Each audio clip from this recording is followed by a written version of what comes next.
tal? Bienvenidas y Hola, bienvenidos al canal de la libélula roja interespecies. En el día de hoy vamos a hablar sobre un tema que a mí me encanta y me apasiona, que es el de las plantas y en concreto sobre la sensibilidad de las plantas. Y para ello cuento con dos personas que son apasionadas de la naturaleza y también de las plantas. Ellos son, por un lado, Aure Peña Rivera, que es biólogo e investigador botánico, y por otro lado, Fernando Feliu Morte, que es ingeniero técnico agrícola. Hola, ¿qué tal, Aure y Fernando? ¿Cómo estáis? Hola, buenas tardes. ¿Qué hola, tal? buenas Muy tardes. bien. Bien, bien. Gracias por invitarnos a esta reunión, esta entrevista. A esta charla, diálogo, ¿no? sobre Claro, las plantas y en concreto claro. sobre la sensibilidad de las plantas, ¿no? Porque vosotros, bueno, habéis leído mucho sobre este tema, os encanta estar en la naturaleza, ¿no? También os dedicáis profesionalmente a temas relacionados, ¿no? Con este ámbito y bien. Quería centrar un poco la charla, sobre todo en el tema de la sensibilidad de las plantas, ¿no?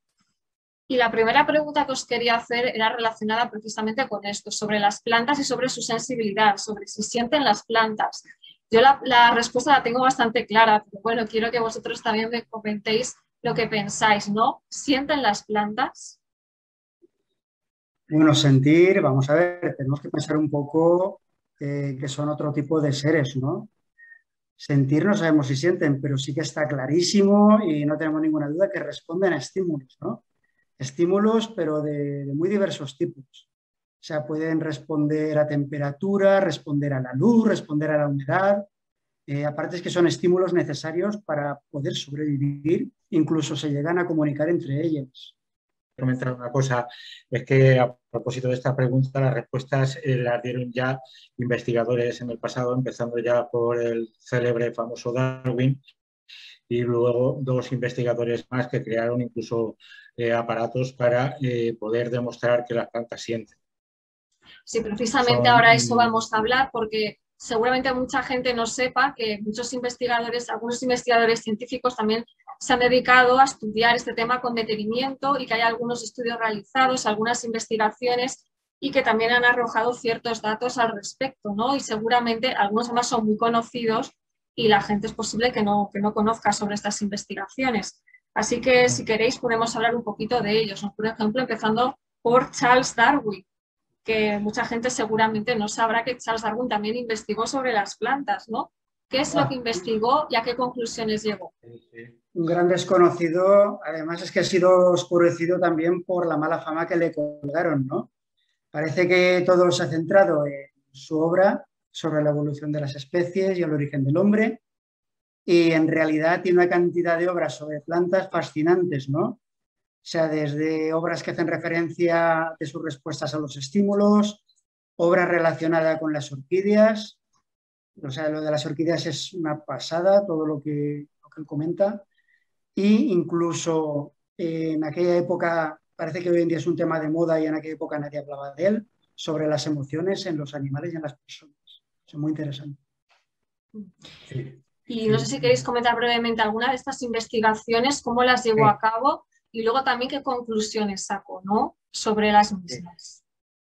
Sí, sí, perfectamente. Bueno, como dice Fernando, se dedicó en sus últimos años de su vida a estudiar las plantas, sobre todo, digamos, la etología vegetal.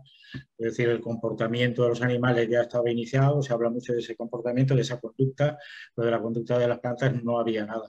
Entonces, Darwin en sus últimos años le fascinó el tema de las trepadoras, cómo se enrollaban alrededor de los tutores, también el tema de las plantas carnívoras.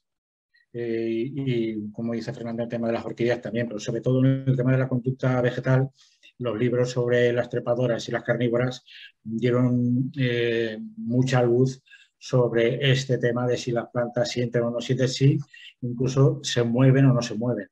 Es decir, está claro que no se mueven del sustrato donde están, pero mueven sus órganos Correcto.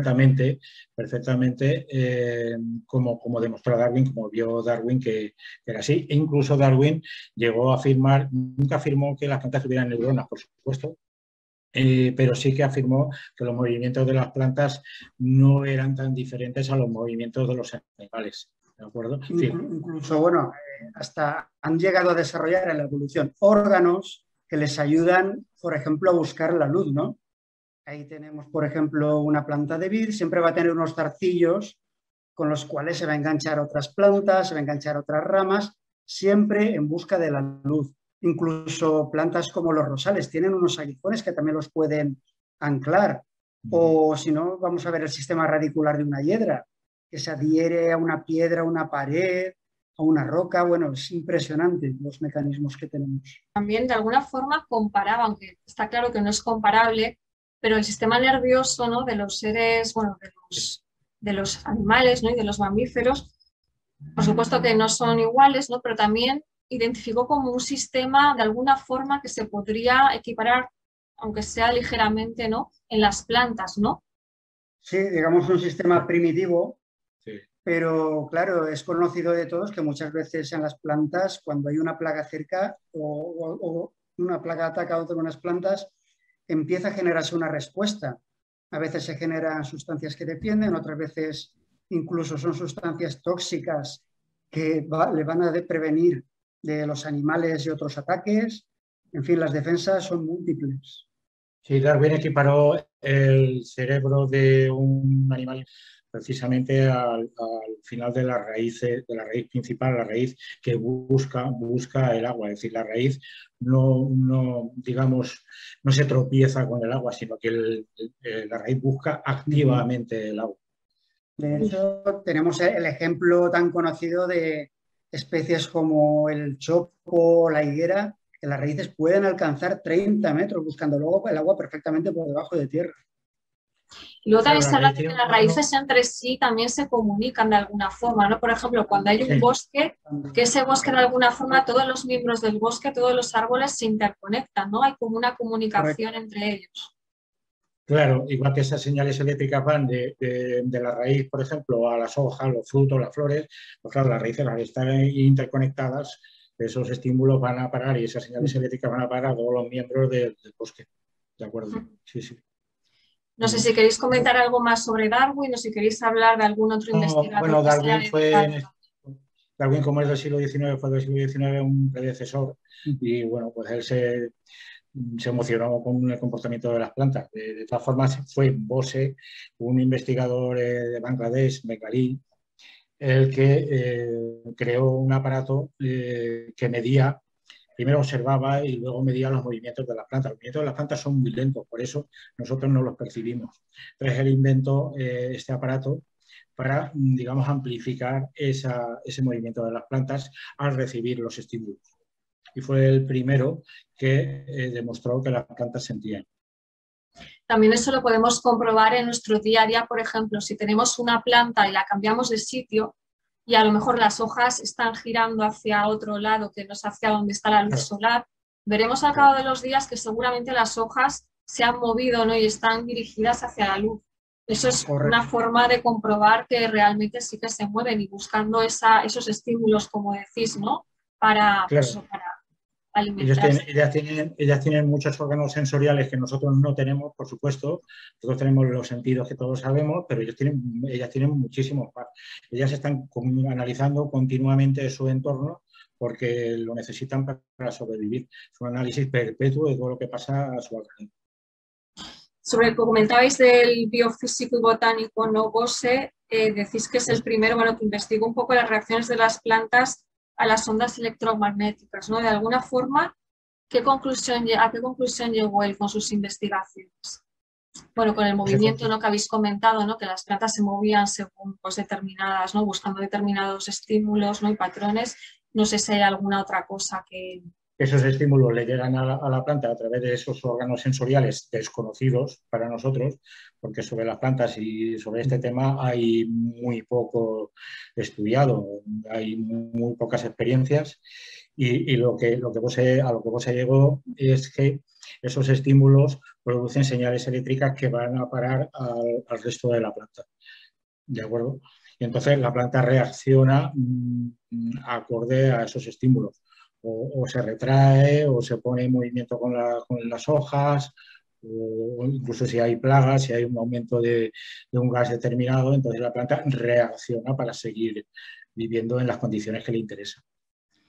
Sí, y luego también hay otro especialista que también se dedicó a investigar sobre las plantas, que también mencionáis, Baxter, ¿no? Que es Sí, curioso que lo Baxter. investigó con un polígrafo, ¿no? Comentabais Sí, que registraba cambios en la resistencia eléctrica con determinados estímulos.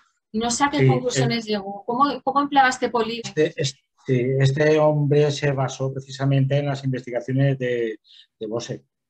Bose, su aparato, digamos que percibía esos estímulos y esos cambios, esos movimientos en las plantas mediante pues, una aguja, un sensor, percibía si esos estímulos viajaban bueno, a través de las señales eléctricas en la planta, en su interior.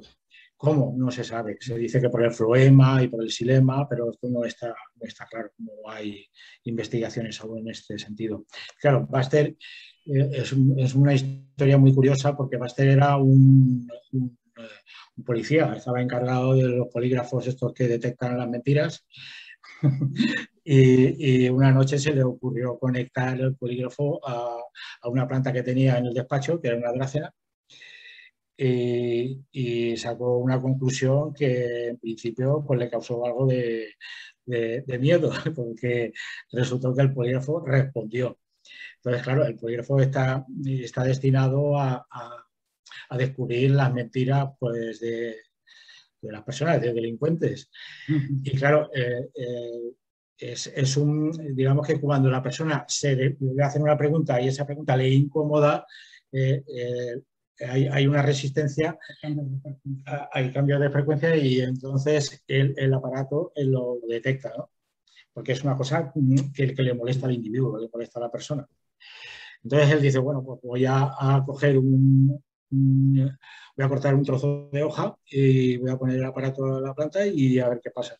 Entonces vio que, que el aparato respondía y que también se movía frenéticamente la aguja del galvanómetro. Incluso comentabais, ¿no? Que a veces también tenía percepciones sensoriales y Ese extrasensoriales, ¿no? es sensoriales, está claro, porque claro, cuando cortaba la hoja, el galvanómetro se movía frenéticamente. Entonces, claro, estaba detectando el estímulo Se percibe. de la planta. Estaba demostrando. Bien, no sé Porque, si queréis porque comentar. Sí, la perdona, es aguja, que se la perdía un poco aguja, el sonido. Se la perdía un aguja poco no el se, sonido. la aguja no se movía igual. Lo que pasa es que la gran observación de Baxter no fue esa, porque esto ya lo vio Bose. No fue que la planta respondía, bueno, el galvanómetro respondía a esos estímulos cuando él pensaba lo que iba a hacer. Entonces, a partir de ahí sacó la conclusión de que las plantas leían el pensamiento humano. Nada más y nada menos, nada más y nada menos. Esa es la percepción extrasensorial. Es Lo casi que, casi com- salió a sí, la lo calle que diciendo de que comentabais de que las plantas, precisamente por no poderse mover de donde se encuentran, que es posible que a lo mejor tengan, pues eso, toda la sensibilidad, ¿no? Y la percepción de lo externo de una forma mucho más aguda que a lo mejor pues, otros seres vivos, ¿no? Precisamente para poderse proteger de posibles peligros, incluso hasta el punto de lo que comentas, ¿no? De poder percibir incluso las intenciones, ¿no?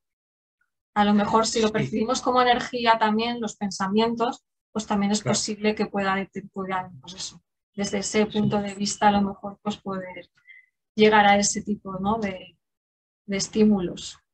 Sí, lo que está claro es que sienten y sienten todo lo que ocurre a su alrededor, como he dicho antes, es decir, tienen un montón de órganos sensoriales que son capaces de percibir todo lo que ocurre a su alrededor. Lo que pasa es que, claro, esta investigación pues, no ha sido demasiado abundante a lo largo de la historia científica. Aunque Incluso es verdad que últimamente sí que ha habido algunas publicaciones, ¿no? Incluso de libros que podemos encontrar en las librerías que también tratan estos temas, ¿no? sí, ahora No sé si está, queréis alguno que queráis comentar o recomendar. sí, ahora está de moda Mancuso, ha publicado, es un catedrático italiano que tiene incluso un laboratorio dedicado totalmente a demostrar la sensibilidad vegetal e incluso la inteligencia vegetal. Es decir, él empezó con un libro que se llamaba Sensibilidad e inteligencia en el mundo vegetal, que fue el primero de Mancuso, y ya digo, tiene un laboratorio para él solo para investigar todo este tema de la sensibilidad vegetal. No sé si se ve bien. Sí, Bueno, este no es el primero, este es el segundo, que es sí. el futuro vegetal. Este es más moderno, del 2017. Ujú. Y como digo, pues bueno, es un pionero y está dando cursos y conferencias por toda Europa. Ujú. Y bien, un poco Es de teniendo este- en cuenta todas estas investigaciones, vuestra experiencia también con el mundo vegetal y con la naturaleza, ¿cuál sería vuestra conclusión sobre este tema? Y también si creéis que las plantas muchas veces son las grandes olvidadas también por nuestra Y parte, ¿no? Por tanto, la parte tanto que de son los grandes seres humanos. olvidadas. Porque hasta primero tenemos en cuenta muchas veces a los seres humanos, después también a los animales, pero las plantas también, ¿no? Forman parte de nuestro entorno, tienen una gran Vamos a ver, importancia. es que son la fuente de captación del elemento fuego. O sea, toda la energía que se perciben es a través del sol. Y luego cuando se convierten en alimento, los frutos para el ser humano, ¿de dónde viene esa energía? O sea, es que dependemos de ellas. Somos Claro. todos en esta creación somos todos seres interdependientes. No concebimos un ser sin otro ser. Ajá. De hecho, vamos, todos los elementos en la naturaleza confluyen, están relacionados, compartimos. Bueno, es impresionante, ¿no? O sea, que una molécula de oxígeno que está en el aire pasa a la planta, de la planta pasa a un ser humano, de un ser humano vuelve otra vez a la atmósfera y pasa a otro medio. En sí, es todo un flujo de continuo, ¿no? De vida, de energía, de movimiento. O sea, nada está estático. O sea, la impermanencia es una realidad continua. Sí, había un biólogo vienés de principios de siglo que decía que todo era una cuestión de velocidad en el movimiento, en las respuestas y en el comportamiento de las plantas. Nosotros nos movemos más rápido, nuestra vida es mucho más rápida, en cambio las plantas son lentas y son demasiado lentas para nuestra percepción. Pero es muy interesante también pararse, sobre todo cuando estás en el bosque, observar, percibir. Sabes que no vas a ver ocurrir nada momentáneamente, pero es que vuelves al día siguiente al mismo lugar, vuelves al otro día, vuelves al otro día, no están las mismas flores, Bueno, unas están y a lo mejor están más abiertas, otras marchitas, otras ya han sido fecundadas y empiezan a formar frutos. O sea, es que de un día a otro lo percibimos más, ¿no? Es continuo. Ujú. ¿Y cómo podríamos cambiar la mirada, ¿no? ¿Cómo podríamos Cambiar la conectarnos mirada, más sí, es con muy el mundo importante, vegetal y también pues correcto. ser más conscientes Vamos a de la ver, yo tengo realidad, ¿no? una cosa muy clara, y es que cuando alguien aprende a ver la naturaleza, disfruta. Y cuando ve belleza en ella, tenemos que hacerle comprender para que tome conciencia que esa belleza que está viendo es suya. O sea, es su proyección al mismo tiempo, que somos creadores. Entonces tenemos que mirarlo siempre con gratitud y con generosidad, ¿no? Sobre todo, mirar hacia dentro de nosotros para luego podernos proyectar sobre el exterior. Entonces sí que nos sentiremos más unidos, pues no solo ya al medio vegetal, sino a cuanto rodea al medio animal, al medio mineral, o sea, con todo lo que nos rodea. Sí. La idea, ¿no? Que comentabas, la interconexión también, de que todos estamos conectados, toda la vida está conectada, y también del ritmo, aunque nos parezca un ritmo más lento, también muchos procesos en la vida toman mucho tiempo, y a lo mejor claro, nosotros por nuestro ritmo de vida que nos hemos impuesto percibimos que las cosas tienen que ser rápidas, pero muchas claro, veces los procesos de la vida no son tan rápidos. Entonces también conectarnos No, con la claro. naturaleza y con las plantas también nos ayuda a ver un poco eso, ¿no? Que todo toma su tiempo y que todo tiene sus procesos. es que incluso aprendiendo de las plantas aprendemos de nosotros. Claro. O sea, de hecho basta con cultivar un huerto y ver cómo evoluciona ese huerto y entonces te darás cuenta de la conexión que hay entre las plantas y el agricultor. No solo eso, es que aparte si todos los días hacemos 3 o 4 ingestas de alimentos, ¿de dónde vienen estos alimentos? Y la energía también que tienen, ¿no? Los alimentos, también Por todo, supuesto. todo nos aporta, ¿no? También, y agradecer también pues todo eso que podemos recibir, pues también es otra forma también de podernos Sí, sí. conectar, ¿no? De hecho, se habla de que las plantas son los seres vivos mejor adaptados a las condiciones del planeta, desde luego, son capaces de fabricar su propio alimento. Eso es de una adaptación total. Desde luego. Y luego incluso la evolución también, tenemos que ver cómo se han ido adaptando, ¿no? O sea, las plantas carnívoras que a veces están en terrenos turbosos, muy ácidos, para conseguir el nitrógeno, están llegando a tomarlo de los propios insectos. O otro caso muy cercano para nosotros que tenemos en las Islas Canarias, el pino canario, es que vamos a ver, hay un incendio y en 2 años está otra vez verde. O sea, es como un milagro, una adaptación al fuego de los volcanes. O sea, es increíble, pero es real, es muy palpable. Pues bueno, Aura y Fernando, muchísimas gracias por haber estado aquí en mi canal de la Libélula Roja Interespecies. No sé si queréis añadir alguna cosa más. Bueno, pues nada, que tengamos que hacer el esfuerzo para percibir lo que nos transmiten las plantas, ir al bosque, estar en silencio ahí en el bosque y ver pues, que sí, que es posible la comunicación con ellas. Ir al bosque, vale, está muy bien ir a caminar y es fantástico, pero en el medio del camino hagamos una pausa, detengámonos, miremos a nuestro alrededor, miremos la biodiversidad, la belleza y entonces nos veremos a nosotros mismos. Pues muchísimas gracias, ha sido un verdadero placer y bueno, pues gracias por haber estado aquí conmigo y también con todas las personas que siguen a la Libélula Roja Interespecies. Un abrazo. Gracias, Lorena. Hasta luego.